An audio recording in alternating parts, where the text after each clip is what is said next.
আমরা একটু গয়া কাশি যাবো, বৃন্দাবন যাবো। বলতে বলতে ওই বেটা মানুষটা, বেটা মানুষ ছিলেন তো, ঢাকা থেকে জামাই বলে, জামাই। আর আমাদের এইদিকে বগুড়া এবং গাইবান্ধা এইদিকে বলে স্বামী, তাই না? তো এখন জামাই রাজি হয়ে গেছে, ঠিক আছে যাবো। তো দুইজন সাজুগুজু করে বের হয়েছে, মোটামুটি কিছু জায়গাও চলে গেছে, যেমন গাইবান্ধা থেকে বগুড়া চলে আসছে, আসে একটা গাড়ি বদল হতে হচ্ছে। গাড়ি থেকে নামটি স্যান্ডেলের ফিতে ফিরে গেছে, পাদুকা পাদুকা বলেন তো, স্যান্ডেল চপ্পল, হ্যাঁ চপ্পলের ফিতে ফিরে গেছে। তখন মা এক জায়গায় দাঁড়িয়ে আছে, স্ট্যান্ডে বসায় রাখছে, আর ওই ছেলে মানুষটা ওই স্যান্ডেল জোড়া নিয়ে স্যান্ডেল সেলাই করবে গেছে, স্যান্ডেল সেলাই করতে গেছে। দেখে এই যে গাইবান্ধার এই যে কানু সাধুর মতো তিলক তো ভাগ ভরা করে দেওয়া, সাদা একখানা ধুতি পরা, বসে থেকে স্যান্ডেল সেলাই করতেছে। তা বলছে যে প্রভু এই যে স্যান্ডেল, হ্যাঁ হ্যাঁ বুঝতেই তো পারছি, রাখো রাখো। আরে বুঝছো না, কথা খুব দোয়ালি কথা, খুবই মিষ্টি কথা বুঝতে বলে আমার হরে কৃষ্ণ হরে কৃষ্ণ কৃষ্ণ কৃষ্ণ হরে হরে হরে রাম হরে রাম রাম রাম হরে হরে। এই সাধু, তুমি কি আমার নগদ স্যান্ডেল ছেড়ে গেছে, স্ট্যান্ডে আমার স্ত্রীকে রেখে আসছে, আর তুমি এত সুন্দর করে গান শুনেছ, আমার গান শোনার সময় নাই তো। বলছে গান কোথায় বেটা, হ্যাঁ গান না তো, কৃষ্ণ নাম হচ্ছে, নাম শোনো না।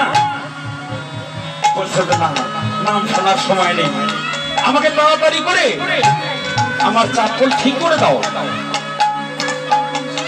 আবার গান, আবার নাম গাইছে। এক সময় বলেই ফেলো সাধু অঙ্গে কাজ করি, বলছে আমার সময় খুবই কম। তো বলছে আমি আরো বেশি বেশি করে নাম গাইছি, কেন তা জানো? আপনি হলো ছেলে মানুষ, আপনি বলুন তো এই স্যান্ডেল গুলা এগুলা কার? বলছি কেন? এগুলো আমার স্ত্রী, আমার ভাগিনী। না না, কোন সতী সাথী স্ত্রী কোনদিন নিজের পায়ের স্যান্ডেল ছিঁড়ে গেলে স্বামীকে কোনদিন দিতে পারে না। আপনি কেন, আপনি কেমন স্ত্রীর সংসার করেন যে তার পাদুকা ছিঁড়ে গেল আর সে পারলো স্বামী রূপে দেবতাকে এই স্যান্ডেল সেলাই করতে পাঠাতে? তুমি কেমন নারী পেয়েছ বলো? আমার খুবই দুঃখ লাগছে। লোকটি থমকে দাঁড়ালো, ঘটনা তো সত্য, আমি তো স্ত্রীর স্যান্ডেল নিয়ে এসেছি। আর এমন করে বলতে সতী সাধ্যী নারী সে স্বামীর হাতে কোনোদিন নিজের পায়ের স্যান্ডেল দিতে পারে না, প্রয়োজনে খালি পায়ে যাবে, না হলে অন্য কাউকে দিয়ে এই কাজ করাবে। কিন্তু আপনি নিয়ে আসছেন কেন বলুন তো? নয়নের জল ছেড়ে দিয়েছে। বলছে যে আমরা অনেক দূরে যাচ্ছি, তো আমাদের সঙ্গে আর কেউ ছিল না, তো আপনি স্যান্ডেল ধরেন একটু সারিয়ে দেন। ছাড়িয়ে দিলেন, ছাড়িয়ে দিয়ে ওনার হাতে তুলে দিলেন। বলছে যে কত টাকা?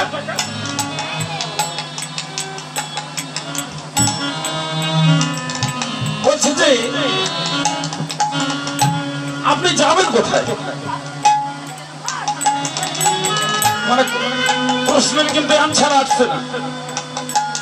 বলছে যে এই জুতা সারানির দাম কত? বলছে যে না না, আপনি যাবেন কোথায়? বলছে যে আমি বহুদিন আশা করি সংকল্পবদ্ধ হয়ে আমরা স্বামী স্ত্রী আজকে ঠাকুর আঙ্গিনা থেকে বের হয়েছি, আমরা গয়া কাশী বৃন্দাবন যাব। গয়া কাশী বৃন্দাবন, আর সেই জুতা সারানো সেই টাকা আমি নিব? তুমি ভাবলে কি করে?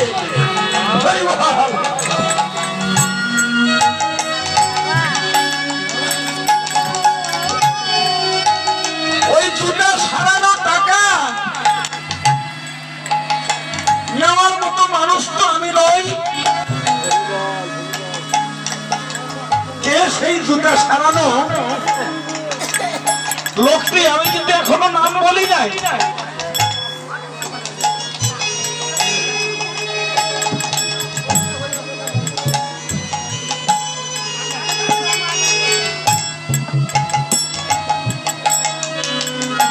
সে হচ্ছে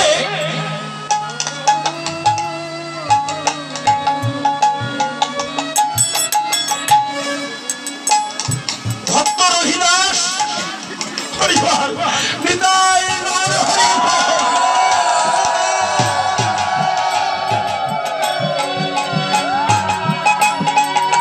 বলছে আমি রহিদাস,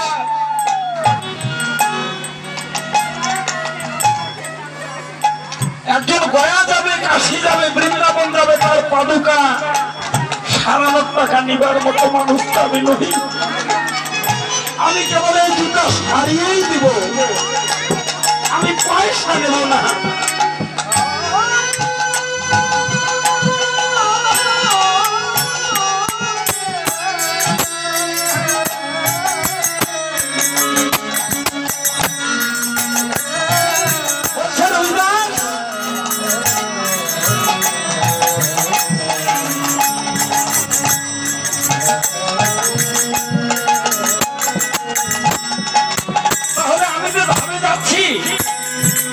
আমি কি তোমাকে টাকা না দিয়ে যাবো? বলছে লাগবে না, আপনি চলে যান। চলে যাচ্ছে, এমন সময় আমার ডাক দিয়ে বলছে, এই যে প্রভু শুনুন, আমি তো খুবই গরিব, আমি তো কাঙাল, এমন ভালো অর্থ সম্পদ আমার নেই। তবে প্রথম কাস্টমারও কিন্তু আপনি।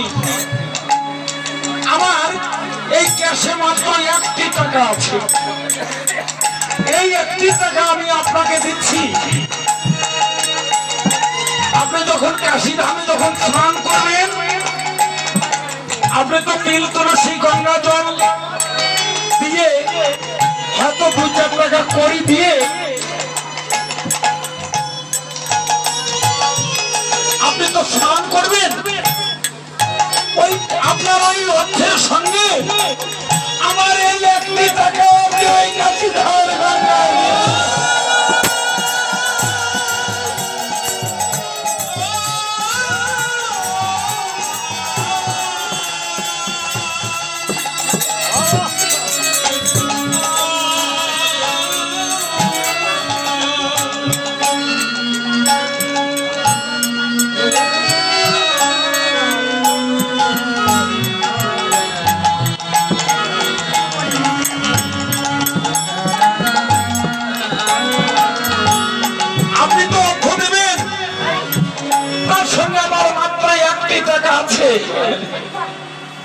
আমি তো হয়তো কোনোদিন গয়া কাশী বৃন্দাবন যেতে পারবো না।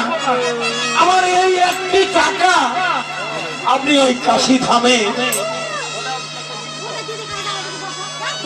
ছড়াইয়ে দিয়ে আপনি স্নান করবেন।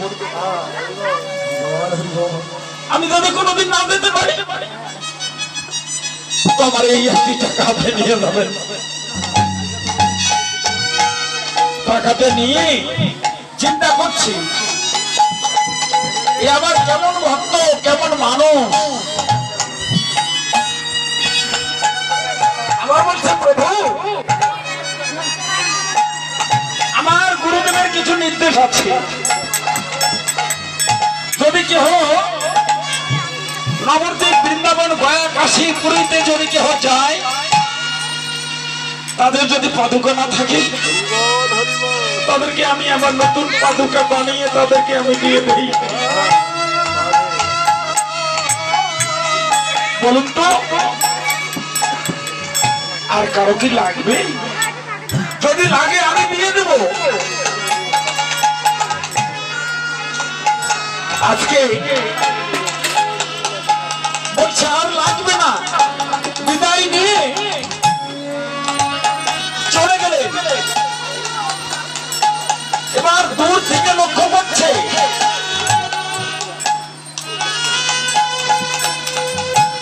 নিজে বসন ভূষণ পরিবর্তন করে যাচ্ছে, নদীতে গঙ্গায় স্নান করবে। কিন্তু গিয়ে দেখলেন সেই ভক্ত রহিদাস সে স্নান করে উঠে আসছে।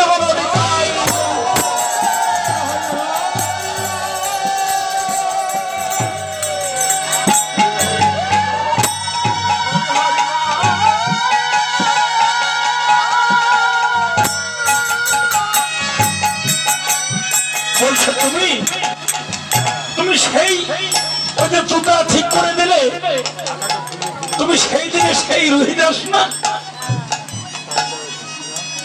বলছে তো তুমি এখানে কেমন করে আসলে? আপনি আসার পর পরেই হঠাৎ করে গুরুদেবের কৃপা হলো, তাই চলে আসলাম। আর মনে মনে জল্পনা করলাম, হে ঠাকুর, ওই ভক্তের সঙ্গে যেন ধামে যেন আমার দেখা হয়। ধামে কাদের সঙ্গে দেখা হয় বলো তো? যে সবচাইতে পথের মানুষ, ভজনের মানুষ। তবে আমি মনে মনে বাঞ্ছা করেছিলাম, তাই আমি তো ছোট জাতি, আমি তো জুতা পালিশ করি। আমি মনে মনে ধারণা করেছিলাম যে আপনার মতো বৈষ্ণবের যেন আমি চরণ ধরি যেন ওই ধামে গিয়ে পাই। সে ভাগ্যটাই আমার হলো। এখন ওই ভক্ত রহিদাসকে চাপিয়ে ধরে বলছে, রহিদাস, এ জগতে আমার মতো হাজার হাজার মানুষ যোগ করে রহিদাস তোমার চরণ ধুলার সমান হবে না। ও রহিদাস, তব চরণে আমার মিনতি, কেন আমায় চরণ ছাড়া